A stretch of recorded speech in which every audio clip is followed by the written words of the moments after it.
Hello everyone, it's SpawnPoiint, and can you believe it has been nearly 3 years since the PS5 launched? And for the most part, it's been awesome. We've seen loads of new games, new accessories and updates that have made the PlayStation 5 even better. We've had games like Horizon Forbidden West, Spider-Man and Demon's Souls, as well as the release of PSVR 2, the DualSense Edge controller, and not forgetting the upcoming PlayStation Portal and the new PS5 console. I think after 3 years and 40 million sales worldwide, it is the perfect time to kind of reflect on the good and the bad, as well as the areas that could still do with some improvement. So whether you've been lucky enough to own a PS5 for the last few years, and you just want to reminisce on your journey so far, or you're wondering if it's still worth picking one up today, well, hopefully this video will help you out. Now before we jump in, drop a like if you already have a PS5. So one of the biggest issues that we saw at launch and for the first 2 years was the stock. It might seem like a distant memory now, but you couldn't just walk into a store and buy one, and some people were paying nearly double the RRP, which looking back just seems unreal. Well, fast forward 3 years and it's awesome to see that Sony have finally been able to meet demand, as these are readily available almost everywhere. On top of that, the prices have actually come down a little bit since launch. So if you've not got one yet, now could be the perfect time, especially with a huge library of games we have available. And talking of games, my ever-increasing backlog tells me we've had a lot of great new releases over the last few months, let alone the last 3 years. I'm not sure about you, but I cannot help but jump on every new release, even if only to finish the main story before jumping on to the next game. I do keep telling myself that I will go back and finish those trophies. But from what we've seen so far, it's been a great time for us gamers. I think 2023 has been incredibly strong for new releases, and here are some of my favourite first-party games. Games that I really believe every PS5 owner should at least play once. Not only do they look good and showcase the performance of the PS5, but they have great storylines and gameplay. So Spider-Man Miles Morales is a must-play, especially if you've played the first Spider-Man or the remastered version. This game also has me super hyped for Spider-Man 2, which is coming out later this month. Then we've had games like Horizon Forbidden West, which was a brilliant game and only made better with the Burning Shores DLC, which was exclusive to the PS5. We've also of course had God of War Ragnarok, The Last of Us Part 1 Remastered, Gran Turismo 7 and Death Stranding. I could keep going, but almost every PlayStation Studio release has been awesome. Then we have the third-party AAA games, which although are technically available on the PS4 as well, they will play so much better on the PS5. Call of Duty, Final Fantasy XVI, Star Wars Jedi Survivor, Elden Ring and the Crew Motorfest. And it's not just the visuals, it's the load times that have improved. 3 years on, you kind of take it for granted how quickly these games load. But one thing that's worth pointing out is although the PlayStation 5 does natively support 4K and 120 FPS, there aren't a ton of games out there that offer both of these options. We're still seeing most games capped at 60 FPS, but the games that do support the full 120 look incredible. And I think as time goes on, I would expect more games to give us both the performance and the visual mode to swap between. And not forgetting the huge library of PS4 games that are available via backwards compatibility. This means whether you're upgrading from your PS4 and you need to transfer over your backlog, or there are still games that you've never played, but you can still play those on the PS5. Games like Mafia, The Last of Us Part 2, God of War and Days Gone. There are so many incredible games out there that it's great to see that we can still play these on the PS5. On top of that, a lot of these PS4 games are seeing PS5 updates, and this either unlocks higher resolution or higher frame rates. Take Red Dead Redemption, only last week we got a 60 FPS update for the PS5. Now, one of the most frequent questions that I get from friends, family and viewers is it really worth the upgrade from the PlayStation 4 to a PlayStation 5? And the short answer is yes, 100% it is worth the upgrade. Sure, there are still hundreds of new games released every year that are still available on both the PS4 and the PS5, so the incentive to upgrade isn't really there, but there are noticeable advantages if you do. Now, whether you benefit from the increased performance kind of comes down to two things. One is the games that you play. Are you wanting to play higher demanding games like God of War and you want it to run as smoothly as possible? And two, if you have a TV or monitor that will support those added features. I mean, it's no good saying you want a PS5 for 4K gaming if you're using a 1080p monitor. Or you say you want a higher frame rate but your TV is stuck at just 60 FPS. Ideally, you will have a monitor or a TV that supports everything the PS5 has to offer. But those 2 points aside, here are the advantages that make the PS5 a worthy upgrade. The first is the fact that it won't sound like a jet engine. How many times have you played on the PlayStation 4 only to hear the fans over the sound coming from your TV? Or you're online and you can literally hear the fans in the background of your friend's mic. Well, on the PS5 it is silent, like whisper quiet. Also, the load times, you don't appreciate how fast the PS5 is until you go back and compare it to the PlayStation 4. The boot up time, menu navigation and loading games is so fast. Obviously that is a massive help with the SSD versus the hard drive, but the performance of the PS5 just makes everything so much easier and more enjoyable to use. On top of that, I think we're going to start to see more and more games released that are PS5 only, which means if you want to play them, you will have to upgrade eventually. Take Spider-Man 2 and Wolverine, huge games that are releasing and they will not be coming to the PS4.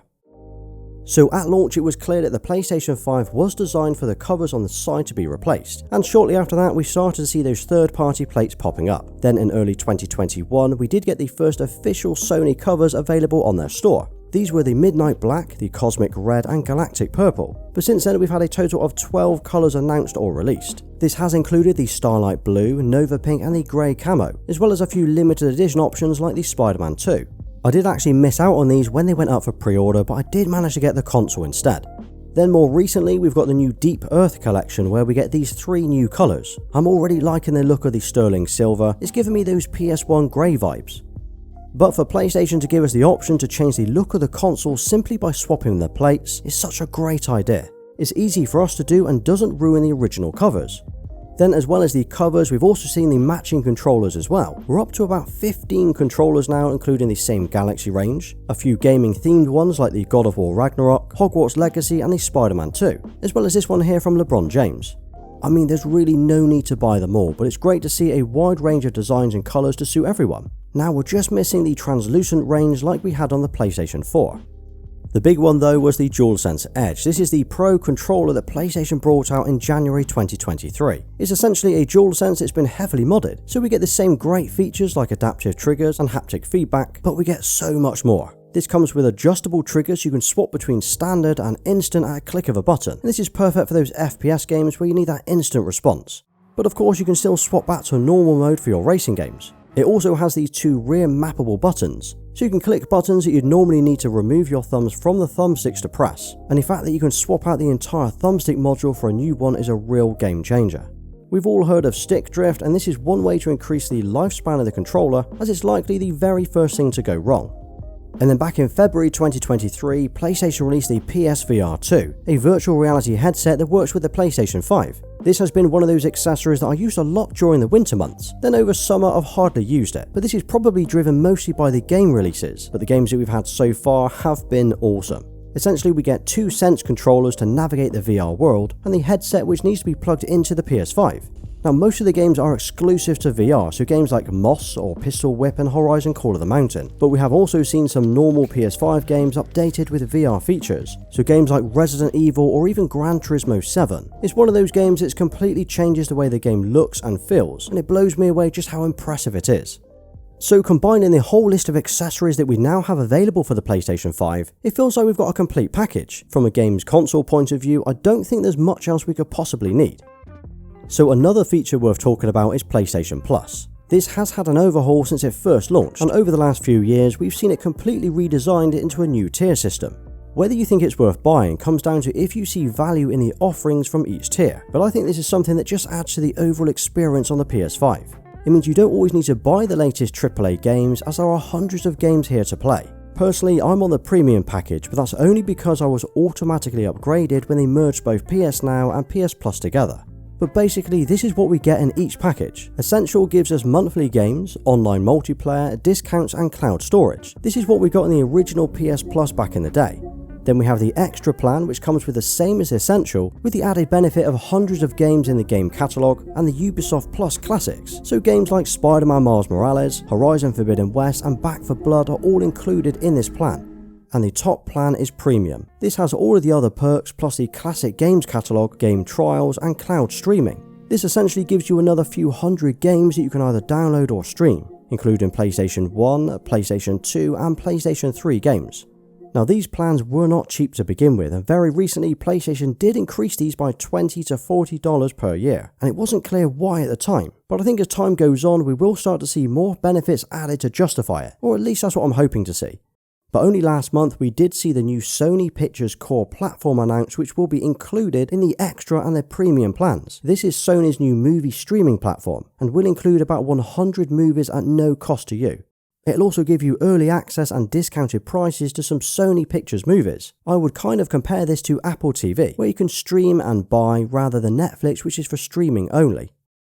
Another big feature is the ability to remote play. It's not perfect by any means, but it allows us to play games stored on the console to any remote play enabled device. Things like your phone, tablet or laptop can all be used. Then controllers like the Backbone One brings proper game controls to your phone, while devices like the Logitech G Cloud and ROG Ally are awesome handheld consoles that do it all. Now the benefit is you can pick up and play without needing to sit at your desk or in your living room, but the downside is you do need to have your PS5 switched on and running for it to work. It doesn't actually use cloud gaming, it literally streams from the PlayStation 5. Now there's obviously been enough interest in this way of playing for PlayStation to announce the PlayStation Portal, which is Sony's own handheld streaming device. This works in the same way as the Logitech G Cloud, in that it only streams games rather than stores them locally, but it gives us a massive benefit of the DualShock controls already built in. Now I know this device has had a lot of hate since it was first announced, but I think with a few tweaks this could be a perfect device. The fact that it needs to connect your PS5 to work is a huge downside. However, I really believe that they will eventually unlock cloud gaming, and this will allow you to stream games and bypass the need for a PS5. Maybe it's wishful thinking, but until then, streaming from the PS5 will still be awesome while at home. When it comes to the UI and menus of the PS5, I still think it's one of the cleanest UIs that we've seen. Not much has changed since day one, and we still have the game tiles and the full screen wallpapers behind as you navigate through. But what we have seen are small tweaks that have made using the PS5 that little bit easier. Originally, you didn't know if you had a PS4 or a PS5 version of the game installed, whereas now we do have those little PS4 and PS5 icons next to each one. And the trophy list has been updated to be more user-friendly. They even added the ability to enable system haptic feedback, so you can feel a vibration as you move around the screen. The fact is, over the last few years, each beta or public software update that they've pushed has a dozen or so new features that most of us are asking for. Things like 1440p support, Dolby Atmos, increased storage, Discord, and the big one, being able to mute your PS5 startup sound. It's such a small feature, but for some it means you can turn on your PS5 without waking or annoying others in your house. As for the storage, well by default the PlayStation 5 comes with 825GB, of which just 667GB are usable. PlayStation did initially lock the internal expansion bay, so you couldn't add any more storage, but they have since allowed up to 4TB SSDs to be inserted. Then within the last month they have increased that to now 8TB. This means you can literally have more than 10 times the storage inside your PS5. That is incredible. That being said, there are still a few areas that I want to see improved or at least added to within the next update. Let me know if you agree with any of these or if there are any of your own that you'd like to add below. Firstly, I want to see folders added to the home screen. Yes, the game lists are great, but I want folders. I want to see these on the dashboard, not hidden away in the game library. Secondly, I want themes. I have been saying this since my launch day unboxing video, but I still want the ability to add my own themes. I know games have their own backdrops and music as you hover over them, but wouldn't it be cool if you could create your own or download game-related ones from the store? And finally, I would like to see a web browser. Again, this was on the PS4, so it would be really useful to have it on here as well. Other than that, the PS5 has seen some awesome updates so far, slowly rolling out features that we've all been asking for. But if there are still some that you're wanting to see, drop them below, as you never know who's reading these comments. So what does the future of the PS5 look like today? Well, the fact that we are 3 years in means there's a good chance we're about halfway into the life cycle of the PS5, or at least halfway in until we should expect to see a PS6 announcement. That's taking into account the usual 6 to 7 years before each major console update. And then only this week we've just had the new PlayStation 5 announced. Essentially this is the PS5 Slim, which will come out in November. It's going to be 30% smaller, have a 1TB SSD and 4 removable panels. It will also have an attachable disk drive, which you can swap out or add at a later date to the digital version. This new model will eventually replace the PS5 as we know it today, so if you want the original PS5, now is the time to get it. Then of course we have the rumoured PS5 Pro, which we will likely see sometime next year, but I imagine that to be considerably more expensive. And it's for that reason that I still feel the PS5 is in its infancy. It feels like it's only just getting started. We've got new games on the horizon like Spider-Man 2 and Wolverine, the PlayStation Portal, cloud gaming and streaming, as well as of course the recent news of Jim Ryan stepping down as CEO. He is retiring after 30 years with PlayStation. Now this alone will potentially take the company and console in a whole different direction. Now only time will tell, but I've got high hopes that the future of the PS5 is looking good. For me, the PS5 is one of the best consoles that we've ever seen released. I say one of, as the PS2 and the Xbox 360 will always have a special place for me. But value for money, performance, the game catalogue, PS4 backwards compatibility, PSVR 2 and the upcoming games. Pair that with the movie streaming options and the PS5 is a solid buy as a central entertainment system. And from what we've seen so far, I think we've got a strong few years ahead. I'm actually really excited to see what PlayStation have in store for us next. So that was a recap and update on the PlayStation 5 and what it's been like after 3 years, and why I think it is an awesome games console that every gamer should own. Now tell me, do you own a PlayStation 5? And drop a PS5 in the comments and I'll give you a thumbs up for staying right till the end. And if you did enjoy today's video, check out my top 10 games to play video next, as it covers 10 games releasing in October that you don't want to miss. Well, thanks for watching, please like, sub and follow me everywhere. Until next time.